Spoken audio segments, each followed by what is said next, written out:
Good morning, everybody, and welcome back to another episode of Dirt Grain Steel. So today's project, well, for a little bit this morning, I guess it's not going to take all day, but we're going to take this cutter edge off the Bobcat bucket, because as you can see, well, I got the bucket tipped back, but as you can see, the cutter edge runs uphill. It's tipped, and the reason being is because we bought this bucket off a garage sale for like $350. It's a 1-yard genuine Bobcat bucket, and it did not have a cutter edge on it at the time. Well, they had used it without a cutter edge and wore the Welding cutter edge funny, so that when you bolted on a bolt-on, it tipped the bolt-on. So we didn't have time to really correct it, and now since it's cold out and we can't really do much, we're going to take it off, because when we put it on we realized it was a problem, but we had to get some stuff done, so we just left it that way. So now what we're going to do today is we're going to cut all these bolts off, because the threads are pretty banged up from concrete and stuff sliding on them. We're going to cut the threads off, take the bolts back out, and we are going to repair the back side of this, or front side of this cutter edge, so that the bolt-on is nice and flat the way it should be. So I'm going to get a grinder and a cutoff wheel and get these cut off, and we'll get started. Okay, I got the Milwaukee grinder with a Metabo original slicer wheel in it. These are the wheels that we like to use in the shop. They seem to work really good.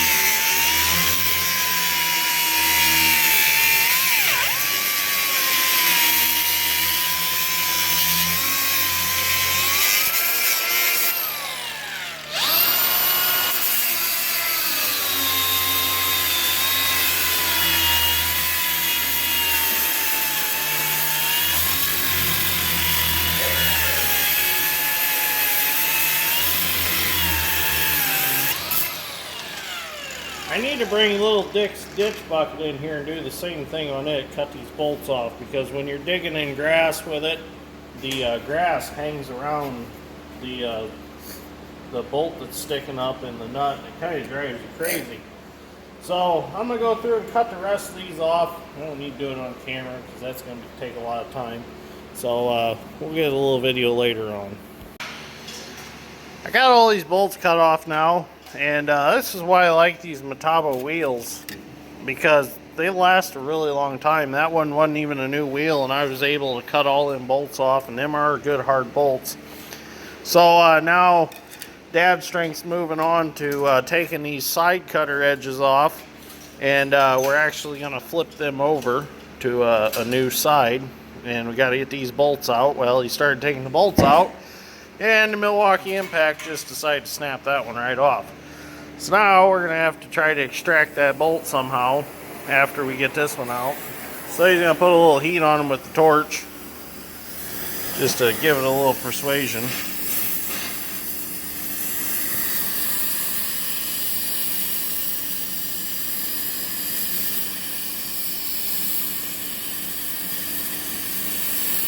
Hopefully that'll help. Yeah, you know why that was like that? Because whoever put them on didn't anti-seize them. Yeah. Anti-seize. Most important thing in the excavating world. Or world of heavy equipment in general.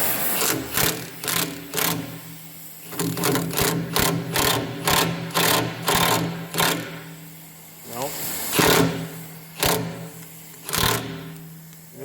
Nope. Well, it's probably already broke off, because I moved it forward and backwards. Yeah. We might be looking for new side cutters. We'll get the bolts out somehow.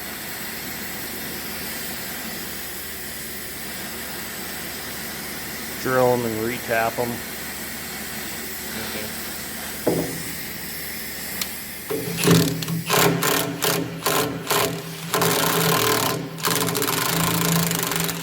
Ah, look at there. There's one. I'll see if we get the other one out. Well, we got the inside cutters off. That one down there must have suffered some trauma because even the other bolt after heating it broke off anyways.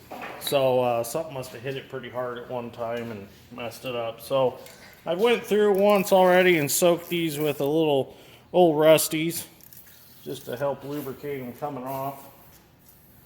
Now I'm going to take the Milwaukee Impact and see if I can't buzz some of them out.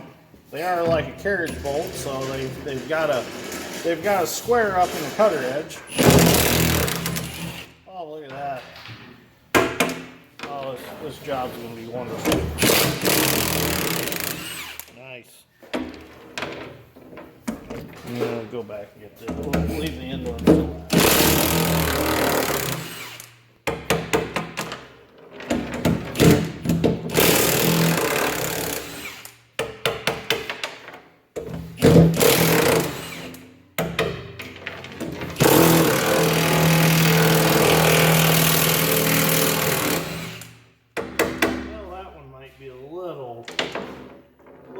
Up, but the old Rusty's really does the trick. So I'm glad all of them came out so easy. So it'll make this job a little bit easier. We're in the process now of trying to get them broken bolts out of that side cutter for the bucket. So Dad Strengths went ahead and welded a nut on the bolt. And he's going to heat it up a little bit on the back side, and I'm going to hit it with the Impact and see if we can get at least one out.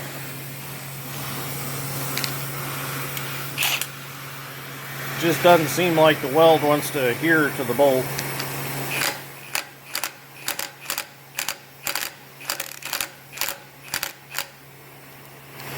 No.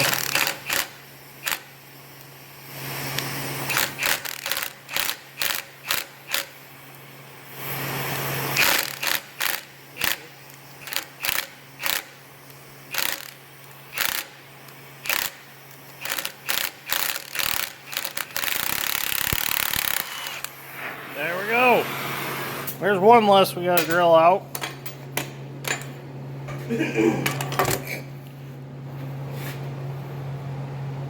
You happy with that? Yeah. So am I. So let's see if we can get the other one out. Now we're going to try the other one.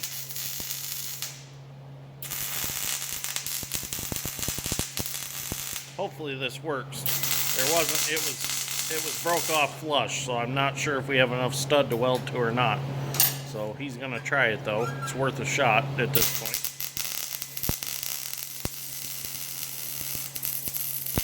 So we'll let that cool and then we'll hit it with the Impact a little bit with the torch heating on the back side and see what happens. Well, moment of truth. See if it works. I'm gonna go forward a little bit.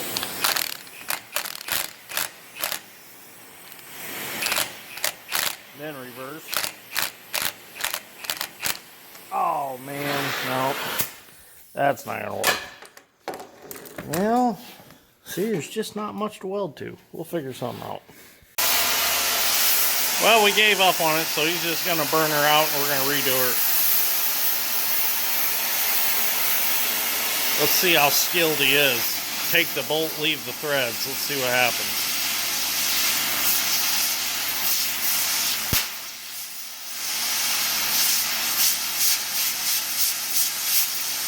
Well, there went the threads. They're probably gone. No? Ah ha ha.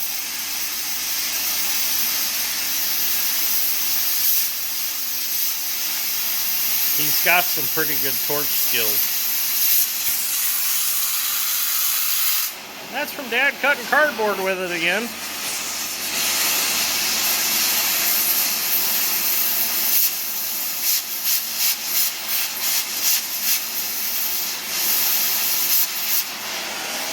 No? I think we're good. We'll just take a chisel and knock the rest out, or punch. Should roll out of the hole. Oh yeah, yeah, we'll get her out. Well, got the cutter edge knocked off the bucket. Get the last 2 bolts out of it. Slid the trash can under it to hold it up. So now I'm going to scrape off all the rust and all the dirt, and then we're going to turn it around and we're going to put it back on. And we're probably going to use this as a shim to get it where we need it. So let me get this cleaned up and we'll get it back on and see how much of a shim we need and what we need to do to make it all work. So what I've done is I took a strip of steel and I put underneath the original cutter edge where it was pretty worn, and I put the cutter edge back up, snugged the bolts up, and as you can see, it tipped that cutter edge back to where it needs to be. So what I'm going to do is that strip of steel that I had isn't quite long enough, so I'm making pieces to put in here on the ends also, little short pieces, and I'll weld those in when I weld that strip across. I'm only going to weld it maybe 4 inches every so often. It don't need to be solid seamed or anything. Dad's strength got that bolt out, and we rethreaded a hole and put this side cutter back on. And then I'm going to take the welder and I'm going to rebuild this to make this a square corner again so stuff's not getting stuck in there. So it's looking good. I just got to do some final tightening up some bolts and a little welding, and I think we'll be done with it. Okay, so after looking at this, I got to thinking that, well, me and Dad's strength both agreed it wasn't quite as tipped as far as we really originally wanted it. So what we done was we took the small strip of steel back out and we put a little thicker strip in there. And now we got it way better than we had it before. So now we're just gonna, I've already started welding on it some, but I'm gonna finish welding it up, and the Bobcat's ready to go back out. Well, I'm gonna rebuild these corners a little bit. So I'm gonna weld a little bit here on camera.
Okay, so there we go. I'm just going to do that all the way across, all I think 84 inches wide of it, and build them corners up, and then I think we're good. Well, there we go. It's all done. Dad's strength finished welding it up for me while I cut out some pieces to put in these corners, to square these corners up, and he welded them in. Everything looks good. Cutter edge is where it needs to be now instead of being tipped back. In fact, it might be a hair tipped forward. It's kind of hard. Well, yeah, stick that on there. Yeah, that's how we did it. We put put a level there, and levels on the cutter edge, and we measured the gap to the back. Yeah, so it looks good. I like it. It's a lot better than it was. Hell of a lot better than it was. So we went ahead and we actually solid seamed it all the way across. Well, not solid because we started and stopped, but everything looks good. Bolts are all tightened back up. Now we don't have them bolts sticking up like they were before to catch stuff, because like my Grizzly screen, trying to scoot it in a bucket when it's on the trailer was kind of a bear with them bolts sticking up like that. But now with them gone, it'll get up over there a little bit easier. So it turned out real nice. We're happy with it. So we're going to take it out the door, and then we're going to try to move some stuff around in here and see if we can get the MC out and get it outside and play with it for a while, because Dad's Strength done a tune-up on it. Well, he adjusted the valves. We don't have the tune-up kit yet for it, but he did adjust the valves, and that made it run a whole lot better. So we're going to take it out and play with it this afternoon. So anyways, if you like this episode of Dirt Grain Steel, give me a like and subscribe. We greatly appreciate it, and we will see you all in the next one. Thank you for watching.